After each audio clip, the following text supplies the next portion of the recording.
Tourism boards sell the South as sweet tea and wraparound porches. They leave out the unwritten rule book running underneath it all, enforced by grandmothers. 40. Three of its strangest rules, starting easy and ending somewhere you will not see coming. Number 1. In Georgia, you do not sweep dirt out of the house after dark. Sweep past sundown, and you're accused of sweeping out the family's good luck along with the crumbs. So the dirt just sits there overnight, a tiny shrine to superstition, until morning gives it permission to leave. Efficient? No. Non-negotiable? Also no. Followed anyway. Absolutely. Number 2. Alabama porch ceilings are painted a very specific shade of pale blue, and it is not a design trend. Haint blue mimics water, because restless spirits supposedly can't cross it. So homeowners are essentially trying to trick a ghost with a paint chip from the hardware store. Could you imagine explaining to an actual spirit that it's being denied entry because of a color swatch? Number 3. Mississippi takes umbrellas indoors seriously. Open one inside, and you've invited bad luck straight through the front door. Entire households would rather get soaked walking in from the car than pop it open 1 second early in the garage. The umbrella stays closed until it clears the threshold. No exceptions, no negotiating. Number 4. In rural Tennessee, an empty rocking chair is a liability. Rock one with nobody in it, and tradition says you've invited a spirit to sit down and get comfortable. So grandmothers will reach clean across a porch conversation just to still a chair that's swaying in the breeze. The chair hasn't done anything wrong. It's just breeze. Nobody cares. Number 5. South Carolina lowcountry cooks swear a dropped fork means company is coming, a dropped knife means a man is on his way, and a dropped spoon means a woman. Nobody has ever explained why silverware carries this kind of psychic authority, but the whole kitchen freezes and recalculates every single time cutlery hits the floor. Number 6. Louisiana bakers refuse to let a biscuit land butter side down. If it happens anyway, you flip it back over and eat it, because wasting it is considered worse luck than the fall itself. So the actual rule is, gravity offended the universe, but throwing away carbs offends it more. Number 7. Up in North Carolina mountain country, cutting hair during a waning moon is supposed to make it grow back thinner, while a waxing moon makes it grow thicker and faster. Some salons genuinely book around lunar phases. Somewhere right now, a stylist is checking an almanac before she checks your part. Number 8. Kentucky farmers plant, by the signs, a system tied to the zodiac and the moon that dictates root vegetables versus leafy ones. Modern agricultural science exists. Plenty of these same farmers have read it, studied it, respect it, and still plant by the almanac anyway, because apparently tradition outvotes a soil report. Number 9. Arkansas holds that a woolly worm caterpillar stripes forecast how brutal winter will be.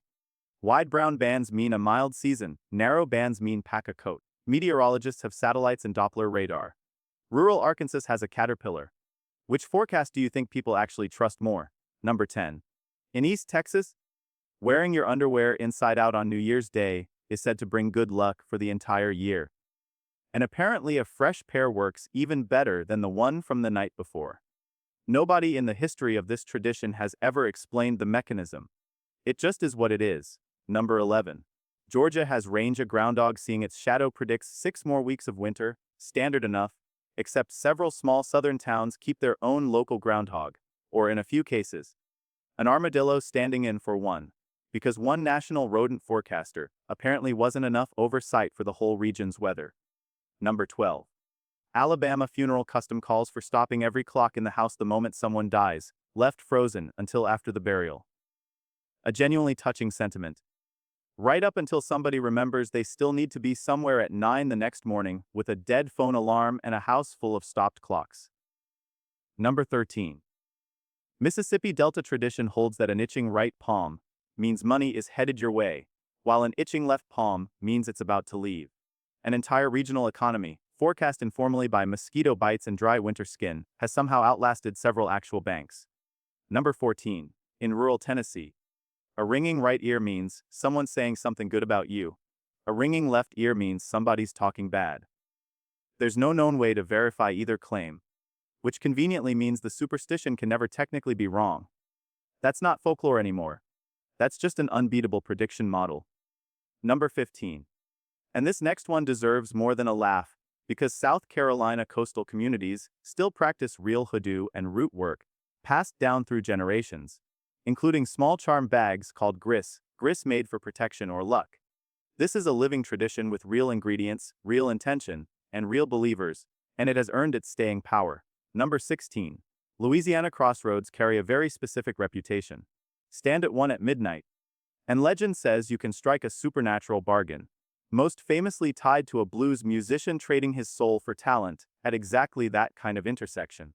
Generations of musicians have made the pilgrimage since just to see for themselves what happens out there after dark. Number 17. In North Carolina, a black cat crossing toward you is bad luck, but the very same cat crossing away from you is good luck. The animal's entire moral alignment hinges on which direction it happened to be walking, a standard no cat has ever been informed of or agreed to. Number 18.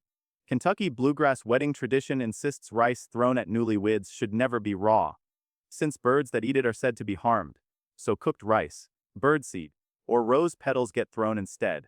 What started as a practical concern slowly hardened into an unquestioned regional law. Somewhere, a wedding planner has had this exact argument 100 times. Number 19. Arkansas's hill country holds that thunder on Easter Sunday means a good crop year is on its way.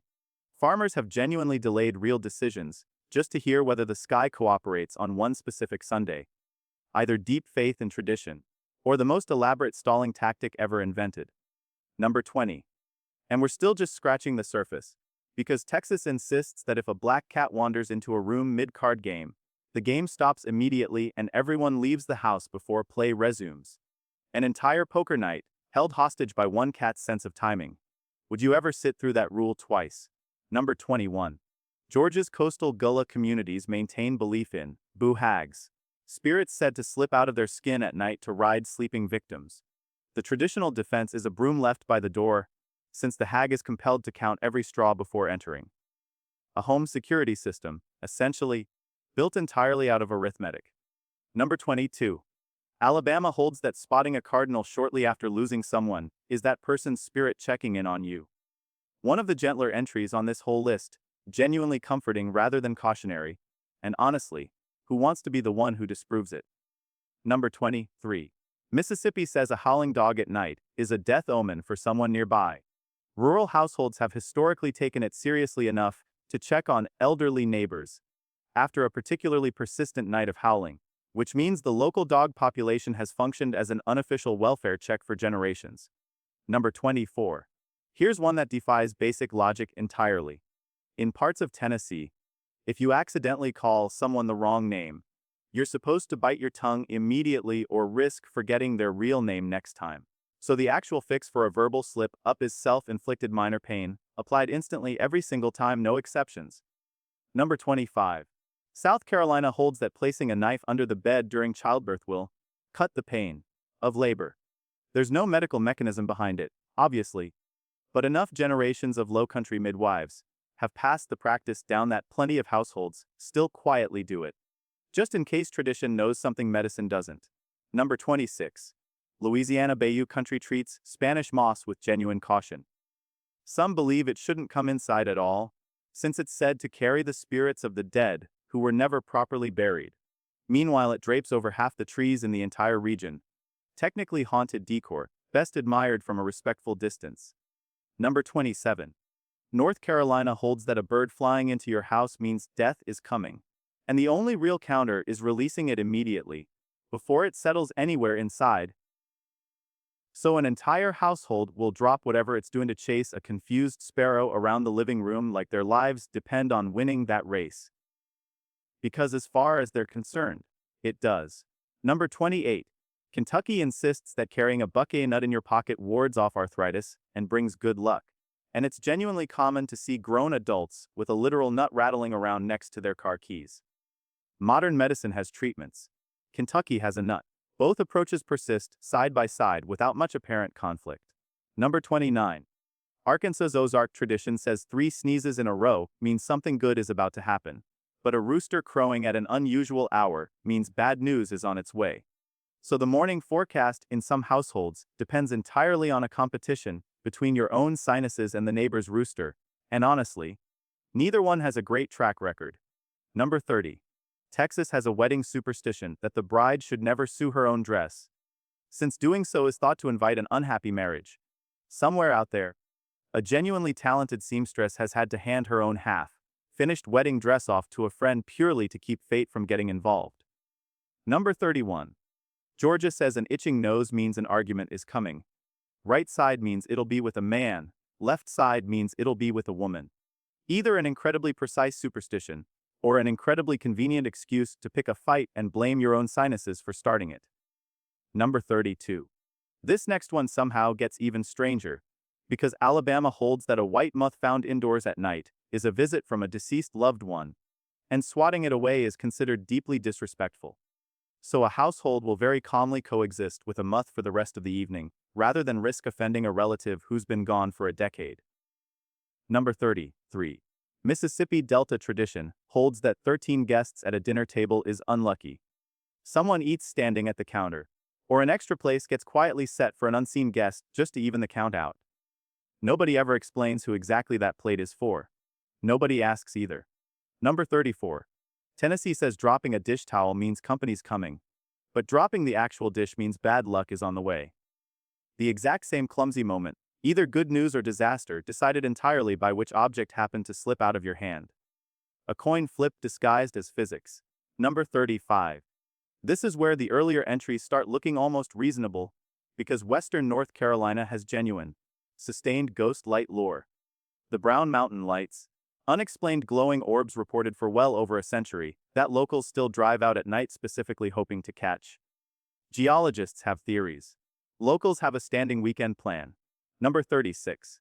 Arkansas has the Gurdon Light, a persistent unexplained glow reported along old railroad tracks, tied to local legend about a worker's death. It's become enough of a fixture that it's essentially a tourist stop now, meaning an entire small town has built part of its identity around a light nobody has ever fully explained. Number 37. Tennessee's Bell Witch legend isn't treated as campfire fiction in parts of the state. It's treated as regional history, complete with a specific cave you can actually visit, a specific family the haunting is said to have targeted, and accounts taken seriously enough to appear in local records. Have you ever heard a ghost story with better documentation than the local road department? Number 38. Louisiana hoodoo tradition includes graveyard dirt as an ingredient in certain protective rituals, gathered with real respect, permission, and payment left behind, since taking it carelessly is considered a serious offense against the spirit resting there. This is treated with the same gravity as any formal ritual practice anywhere, and it deserves to be understood that way rather than mocked. Number 39. South Carolina has old accounts of the hoop snake, a creature said to grab its own tail in its mouth and roll downhill like a wheel to chase people faster than they can run. There is no such animal. There has never been such an animal. And yet the story still gets told with a straight face on porches today. Have you ever heard a wildlife myth this committed to physically impossible logic? Number 40. Mississippi tradition holds that a shooting star seen while standing exactly on a county line doubles your wish, since you're technically making it in two jurisdictions at once. Nobody has ever explained why the spirit world respects county boundaries drawn by 19th century surveyors, and yet the belief persists precisely along those same arbitrary lines. Number 41.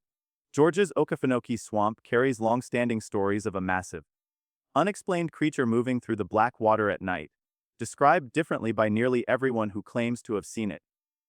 No confirmed evidence exists anywhere.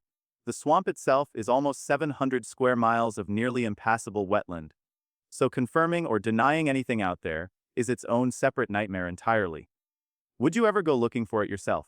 Number 42. Louisiana Bayou communities near old plantation and battlefield sites maintain oral traditions about restless spirits tied to specific unmarked ground, passed down carefully enough that certain patches of land are still quietly avoided after dark by people who grew up hearing exactly why. This isn't playful superstition anymore. It's inherited caution treated with real weight by the families who still carry it. Number 43. And at the absolute peak of it all, Tennessee's stretch of the Appalachian foothills holds a belief that certain hollows are simply wrong. Patches of land where compasses drift, where animals refuse to den, and where generations of the same families have refused to build, farm, or even walk through after dusk, for reasons nobody can fully articulate beyond. We just don't go there. No law prohibits it. No sign marks it anywhere. The prohibition is entirely social. entirely inherited, and apparently entirely absolute. So there it is, 40. 3 ways the Deep South quietly runs on a second, unofficial rulebook. One that has nothing to do with state houses or city planners, and everything to do with grandmothers, porches, and things nobody wants to be the one to test. What's genuinely remarkable isn't that these beliefs exist, it's how seriously ordinary, rational people still treat them, generation after generation. Brooms and buckeyes and haint blue paint all present and accounted for. Somewhere between quirky regional charm and we do not go in that hollow is a line, and the South seems to walk right up to it and set up a rocking chair anyway. So which one of these 43 actually got you? Drop your favorite down in the comments. Or better yet, your own family's version that nobody outside your town would ever believe. And if strange regional logic like this is your thing, go ahead and stick around, because there's a whole lot more of the map left to cover.